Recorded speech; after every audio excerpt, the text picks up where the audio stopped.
आज का motivational video है साइलेंस बहुत बड़ी पावर है। किस तरीके से पावर का काम करती है साइलेंस? देखिए, जीवन में जब व्यक्ति मौन रहना सीख जाए तो ये दो चीज़ों को जन्म दे सकता है व्यक्ति। एक तो जब व्यक्ति मौन रहता है तो उसकी जो बॉडी की जो ऊर्जा बिखर रही थी वो कहीं ना कहीं एक जगह वापस से जो है एक जगह बैलेंस करना शुरू कर देती है। वो जो ऊर्जा जो उसकी एकदम बिखर गई थी, जो उसके अंदर एकदम तूफान जैसा चल रहा था, जो उसके अंदर बिखरने की जो एक कहीं बिखरने का जो है उसका स्वभाव बन गया था, जहाँ वो अपने आप को किसी भी तरीके से कंट्रोल नहीं कर पा रहा था। वो कंट्रोलिंग पावर पहले तो पड़ जाती है व्यक्ति की, कंट्रोल करना सीखता है, वो अपने आप को कंट्रोल करना सीख रहा है। यानी अब तक उसने कभी अपने आप को कंट्रोल नहीं किया था, अब वो अपने आप को कंट्रोल करना सीख रहा है। ये कंट्रोल करने की क्षमता का डेवलप होने का मतलब एक व्यक्ति जीवन में कुछ भी कर सकता है, क्योंकि पहले आपको दूसरों पर अपना प्रभाव बनाने के लिए पहले उसकी बातें सुननी होंगी। बहुत समय ऐसा होता है जब बातें सुनने योग्य होती हैं, बहुत समय बातें ऐसी होती हैं जो सुनने योग्य नहीं होती, लेकिन सुननी पड़ेंगी। जब आप ऐसे कहीं किसी भी पद पर बैठे हैं, कहीं भी कुछ भी कर रहे हैं, तो आपको दूसरों की बातें सुनना जरूरी है। उसके लिए क्या जरूरी है? आपका साइलेंस होना। वो आप मौन हो गए तो आपके अंदर वो दूसरी मौन होने के बाद व्यक्ति के अंदर अपने आप एक जो कहते हैं ना, अभी तक व्यक्ति सिर्फ बाहर की चीज़ों को अनुभव कर रहा था। जब वो मौन हो जाता है तो उसके अंदर अपने अंदर की ऊर्जा जो है वो बढ़ना शुरू हो जाती है। उसका अपने आप अपनी तरफ ध्यान जाता है, अपनी चीज़ों पर ध्यान जाता है। कहीं ना कहीं वो चीज़ों पर ध्यान देना शुरू करता है।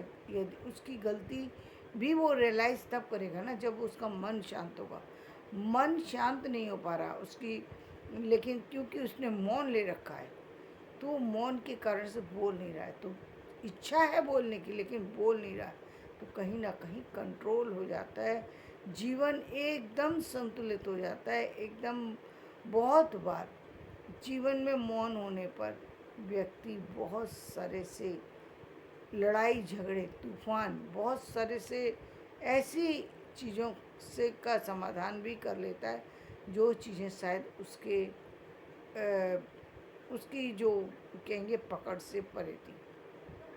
बहुत बार ऐसा होता है व्यक्ति कि उन सारी चीज़ों को कंट्रोल कर लेता है, जो चीज़ें कहीं भी वो किसी भी तरीके से उनको कंट्रोल नहीं कर सकता था। जीवन में बहुत बार बहुत सारे से लोग, बहुत सारे से परिवार के लोग, बहुत सारे समाज के लोग ऐसे मिलेंगे आपको जो बिल्कुल आपसे विपरीत हैं। वो आपकी बात सुनेंगे नहीं लेकिन अपनी बात कहेंगे ज़रूर, और कहेंगे भी नेगेटिव बात। अब आप यदि आप कंट्रोल रख सकते हैं तभी आप उनकी बात पर को जवाब देने से बचे रहेंगे। यदि आपने उनकी बात का जवाब दिया है तो एक बात का जवाब देंगे, दूसरी का तीसरी, और आप किसी भी तरीके से उन चीज़ों को काट नहीं पाएंगे, उस व्यक्ति को समझा नहीं पाएंगे। जो व्यक्ति बहुत ज़्यादा जो है नेगेटिव है, उसको आप नहीं समझा सकते, क्योंकि वो अपनी तरीके से अपनी चीज़ों को सामने रख रहा है। जैसे दो मैं उदाहरण बताऊंगी। देखिए, एक उदाहरण मैं बताऊंगी। जैसे लोग क्या कहते हैं, कहते भगवान है या नहीं है। हमें तो भगवान नहीं दिखाई देता, आपको भगवान कैसे दिखाई देता है? लोग पूछते हैं ये बात कि भगवान है या नहीं। अब ये बहुत बहुत ही देखा जाए तो ये बिल्कुल सामान्य बात है। भगवान को देखने जा रहे हो तो ये पूरे ब्रह्मांड की जो सृष्टि है, पूरा ब्रह्मांड जो बनाने वाला है वो कौन है? जब इस पर आप ध्यान देंगे तो पता लगेगा कि हाँ, एक शक्ति है, वही भगवान है। जो पूरे संसार को चला रही है।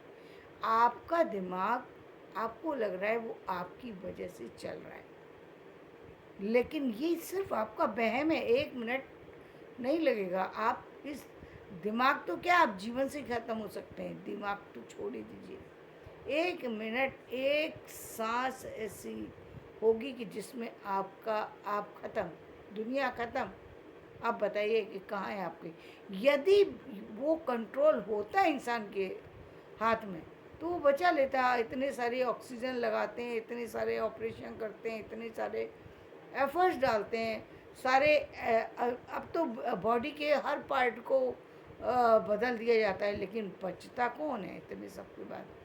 जिसको ईश्वर ने बचाने की सोची है, सिर्फ वही बचेगा। जिसको ईश्वर ने बचाने की नहीं सोची, जिसकी सांसें ईश्वर ने पूरी कर दी, उसको जाना ही है। जाना ही है, चाहे कोई कितना भी समझदार हो, जाना ही है। उसको आप नहीं बचा सकते। जब कितना भी आप ऑक्सीजन चलाते रहिए, आपकी ऑक्सीजन उसी समय रखी रह जाएगी। और ऐसे लोग आपको मिल जाएंगे संसार के अंदर। आप ढूंढने जाइए कि जो बिना पानी के कई दिन तक जी सकते हैं, बिना, अब जो बहुत सारे से लोग जो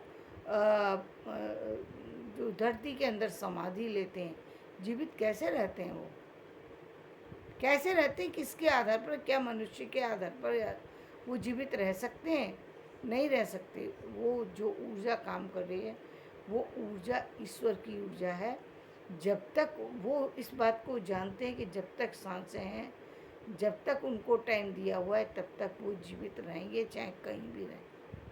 और यही कारण है कि बड़े से बड़े तूफान आते हैं, बड़े से बड़े भूकंप आते हैं, बड़े से बड़ी प्रलय होती है, सब कुछ होता है, लेकिन कुछ चीज़ें फिर भी शेष रह जाती हैं। एक युग के बाद भी दूसरा युग कब आएगा? इसका मतलब कुछ शेष रह गया होगा ना। तभी तो जन्म एक, जब तक सृष्टि के अंदर स्त्री पुरुष ना हो, जब तक ये जीव ना हो, जीवों की सृष्टि भी जीव के द्वारा ही होती है। यानी हर नर और मादा किसी भी तरीके से, चाहे जीव के रूप में देखा जाए या फिर आप मनुष्य के रूप में देखें, सृष्टि का जो संचालन है वो इसी तरीके से चल रहा है। तो वो तो कहीं ना कहीं वो चलता ही रहेगा। इसका मतलब कुछ चीज़ें फिर शेष रह जाती, तब वो वापस से फिर उसी से सारी चीज़ें फिर बनती हैं, फिर वो चीज़ें। लेकिन व्यक्ति को भ्रम क्या होता है? जब चीज़ें समाप्त हो जाती हैं, और चीज़ें समाप्त होने के बाद एक बच्चा वहाँ पर उस स्थिति में जन्म लेता है जहाँ कुछ है ही नहीं, जहाँ चारों तरफ कुछ ही नहीं है, वहाँ जहाँ पेड़ पौधे के अतिरिक्त तो कुछ नहीं है, जहाँ कोई चीज़ की जानकारी नहीं है, कुछ है ही नहीं, पहनने के लिए वस्त्र नहीं है। जैसा कि कहते हैं, सब कहते हैं कि हम तो जन्म के समय बच्चा पहन कर के थोड़ी आएगा। तो ये कितना नादानी बड़ी बात है कि जन्म के समय पहन कर के आया या नहीं आया। तो ये तो एक समझने वाली बात है कि जन्म के समय थोड़ी बच्चे को वस्त्र पहनाए जा सकते हैं, लेकिन जन्म के बाद तो आप इंसान है ना। जब तक आपको पता नहीं था, हाँ, आप उसी तरीके से रहते थे जिस तरह से एक पशु रहता है। पशु को आज भी अनुभव नहीं हो पाया कि चीज़ों को पहनना चाहिए, या वस्त्र बनने चाहिए। ये उसकी क्षमता नहीं है, ये उसके अंदर योग्यता नहीं है कि वो इन चीज़ों को क्रिएट कर सके, वो वस्त्र बना सके, वस्त्रों को सिल सके, वस्त्रों को पहन सके, अपनी बात रख सके, अपने एफर्ट्स लगा सके, चीज़ों को बदल सके। ये सिर्फ मनुष्य के अंदर क्षमता है, किसी और के अंदर नहीं है। तो जब क्षमता अलग है, चीज़ें अलग हैं, तो ये सारी क्षमता किसने पैदा की? कितनी भी ये क्षमता मनुष्य के द्वारा क्रिएट की हुई नहीं है। कृत्रिम क्षमता जो है वो सारी की सारी कृत्रिम क्षमता प्राकृतिक क्षमताओं पर टिकी हुई है। प्राकृतिक क्षमताएं यदि समाप्त हो जाए तो कृत्रिम क्षमता रहेगी ही नहीं। आर्टिफिशियल इंटेलिजेंस से जिसकी हम बात कर रहे हैं, वो उस समय समाप्त हो जाएगी जब प्राकृतिक चीज़ें जो है समाप्त हो जाएंगी।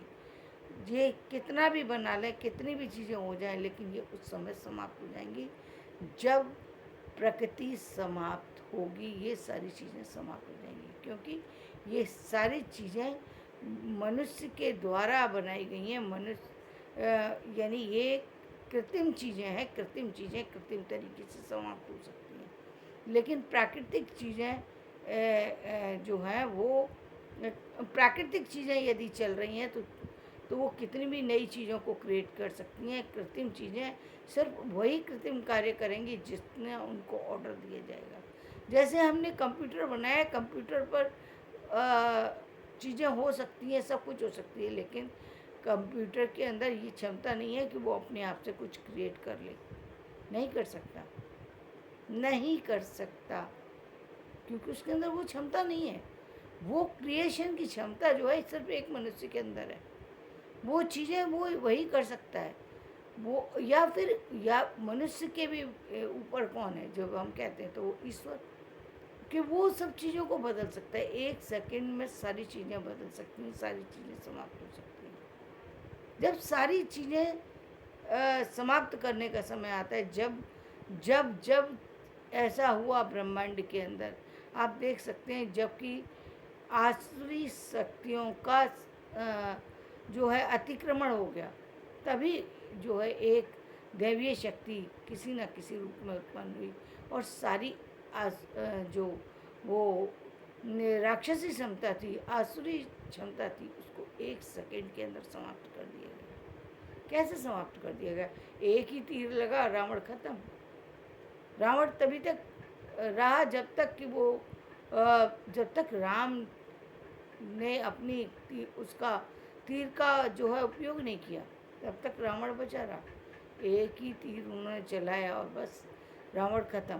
तो ये रावण जैसे जैसे ही रावण खत्म, वैसे ये पूरे संसार का कुछ भी चीज़ का विनाश हो सकता है। ये ईश्वर की क्षमता है, ये ईश्वर की ताकत है कि जिसके आगे सारी चीज़ें फेल हो जाती हैं, वहाँ कोई भी चीज़ चलती नहीं है। ये मनुष्य को लगता है कि उसके द्वारा सारी चीज़ें संचालित हो रही हैं, तो मनुष्य अपनी ताकत को यदि चलाना चाहता है, अपनी ताकत को यदि बढ़ाना चाहता है, तो उसको अपने ऊपर कंट्रोल करना होगा। कंट्रोल कैसे करेगा? तो बहुत बार ऐसा होता है कि जहाँ पर लोग आपको इतना ज़्यादा जो है वो अ, उम, इतना इतना ज़्यादा आपको एक्साइट करेंगे, इतना ज़्यादा आपको बार-बार आपको किसी न किसी तरीके से उत्तेजित करेंगे कि आप कुछ ना कुछ बोलें। यदि आपने उत्तेजना में कुछ भी गलत किया तो नुकसान हो सकता है। तो जो जो समझदार लोग होते हैं, तो हमेशा ये कहा गया है कि जब बहुत बड़ी भी विपदा हो, तब भी एक अंतिम निर्णय से पहले 1 मिनट के लिए सोच लो कि क्या ये सही है। और बहुत सारे लोग जो सक्सेसफुल हैं, वो निश्चित रूप से उस 1 मिनट का उपयोग कर लेते हैं। जो सक्सेसफुल नहीं है, या फिर हम देख सकते हैं कि जब जब हम आवेग में आकर के अपने निर्णय को लेते हैं, तभी तभी नुकसान हुआ है। कुछ ना कुछ तो ऐसा बोल ही जाएंगे, कुछ ना कुछ तो ऐसा कर ही जाएंगे, जहाँ पर सब कुछ 1 सेकंड के अंदर ख़त्म। क्यों? क्योंकि आप जब तक आप कंट्रोल करके बात कर रहे हैं, आदमी गलतियाँ ऑफिस के अंदर कम इसलिए करता है क्योंकि वो उसने अपनी ज़बान पर कंट्रोल कर रखा है, अपने दिमाग पे कंट्रोल कर रखा है। वो ये मान रहा है कि मैं बाहर हूँ, यदि मैंने यहाँ पर कुछ भी गलत किया, कुछ गलत बोला, कुछ गलत बिहेव किया, 1 सेकंड के अंदर मुझे जॉब से बाहर जाना पड़ेगा। 1 सेकंड के अंदर मेरी चलती हुई कंपनी ख़त्म हो सकती है। 1 सेकंड के अंदर मेरा पद गिर सकता है। 1 सेकंड के अंदर ये सारी की सारी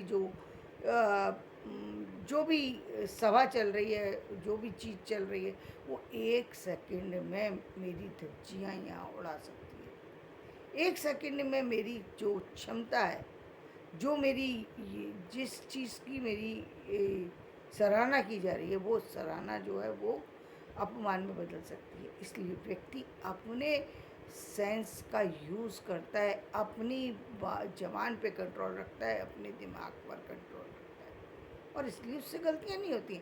वहाँ वो किसी पे हाथ नहीं चलाता। हाथ कहाँ चलाता? उसके हाथ फटाफट, औरत यदि पत्नी एक बार गलत करे तो उसे मारने में 1 सेकंड भी नहीं लगेगा। क्यों?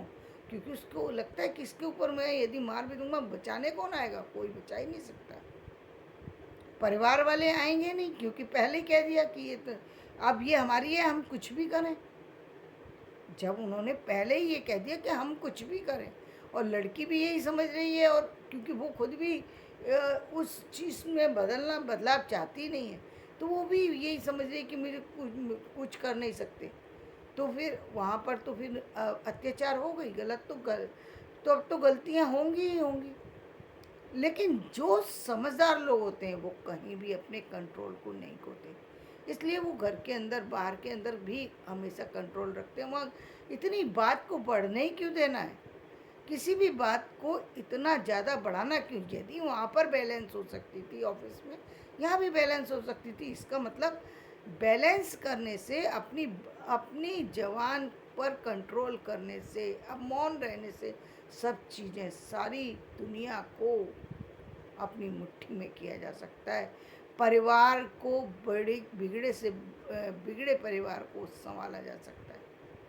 बिगड़े से बिगड़े लोगों के ऊपर निर्णय लिए जा सकते हैं, सोचा जा सकता है कि इसका क्या किया जाए।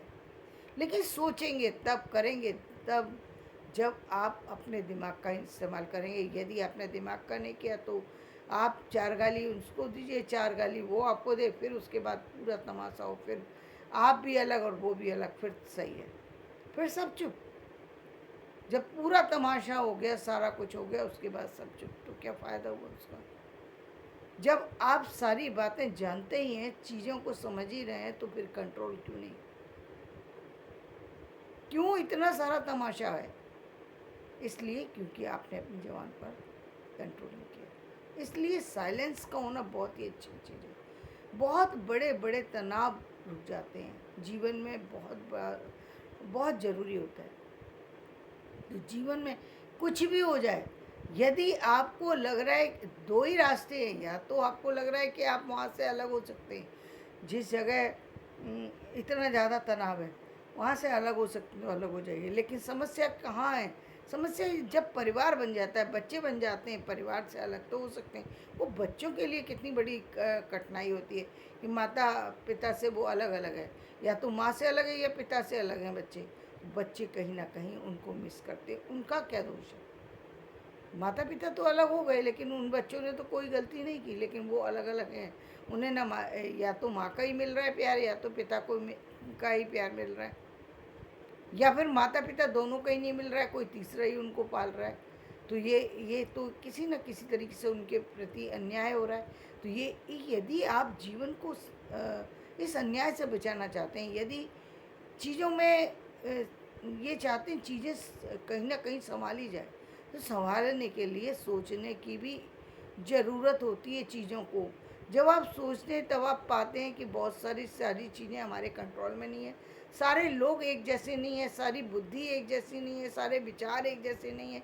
एक व्यक्ति को कोई दूसरी चीज़ आती है, दूसरे को कोई दूसरी चीज़ आती है, तीसरे को कोई तीसरी चीज़ है। सबको एक ही तरह की चीज़ें आएँ, एक ही तरीके के सबके विचार हों, ये ज़रूरी नहीं है। इसका मतलब एक को खाना बनाना आता है तो उससे खाने का काम लीजिए, दूसरे को पेंटिंग आती है पेंटिंग का, तीसरे को सफाई करना अच्छा लगता है उसको सफाई की। और यही तो संचार, यही तो वेदों में किया गया। और क्या किया गया, उसके उसी के अनुरूप ये सारी जो व्यवस्था की गई, उसका मतलब ये नहीं था कि कहीं भी जो है व्यक्ति में बदलाव नहीं हो सकता। बिल्कुल हो सकता है। यदि एक सफाई कर रहा है व्यक्ति और कल को वो पंडित भी बन सकता है, क्यों नहीं बन सकता। यदि व्यक्ति के विचारों के बदलने का तो खेल है। और एक बहुत बड़ा होशियार व्यक्ति है, लेकिन उसकी संतान ऐसी हो सकती है जिसको कुछ करना ही नहीं है, जिसको काम ही बिल्कुल उलट करना है। मतलब यानी कहाँ एक एक विचार ही तो है आपका, लेकिन आपको विचारों में ही एक परिवर्तन लाना है कि आपको आपका विचार क्या बना रहा है। आपको साइंटिस्ट बना रहा है, आपको म्यूजिशियन बना रहा है, आपको डांसर बना रहा है, आपको आर्टिस्ट बना रहा है, या आपको और कुछ बना रहा है। ये तो आपके विचारों के ऊपर ही तो सारा संचालित हो रहा है। राजा पहले किसको बनाते थे, जो पूरे हर व्यक्ति हर व्यक्ति को जो सुरक्षा प्रदान कर सके, वो राजा था। इसीलिए उनको क्षत्रिय की संज्ञा दी गई कि सबको सुरक्षित ये नहीं कर सकते यदि आप तो बाद में तो कुछ काम करेगा व्यक्ति, पहले सुरक्षा देना तो सबसे ज़रूरी है। सुरक्षा के बाद जिसके जिसके जो सुरक्षा दे सकता है, जो लोगों को लीड कर सकता है, जिसकी बात सब सुन सकते हैं, वही व्यक्ति सब चीज़ों को चला सकता है। यदि किसी की बात ही ना सुनी जाए तो वो लीड क्या करेगा? लीड तो करने का सवाल ही नहीं है। लीड करने के लिए सबसे पहले उसके अंडर में जितने लोग हैं वो सब उसकी बातें को सुने। तो सुनने के लिए व्यक्ति के मजबूत होना ज़रूरी है। और इसीलिए पहले जो जो जितनी देखा गया राजा जो थे वो इसी तरीके के थे, लेकिन समय ने बदला, कि शिक्षा ने बदला और चीज़ें बदली, तब चीज़ों का वो अलग तरीके से देखा गया और अलग तरीके से हुई। खैर, हमारा टॉपिक अलग है, तो हम अपने टॉपिक पर ही आते हैं कि साइलेंस का होना जीवन में बहुत ज़रूरी है, क्योंकि ये इतनी अच्छी व्यक्ति के पास इतनी अच्छी क्षमता है जिसके होने पर व्यक्ति जीवन में बहुत सारे से समाधान बड़ी आसानी से कर सकता है, क्योंकि उसके अंदर की ऊर्जा भी उस समय ही कार्य करती है जब वो शांत होता है। जब वो बहुत ज़्यादा उत्तेजित होता है तो उसकी सारी ऊर्जा कार्य करने की क्षमता को खत्म कर देती है, और फिर वो जो कार्य होता है उस कार्य से निश्चित रूप से कहीं ना कहीं नुकसान ही होता है, और उसके अलावा कुछ नहीं होता है।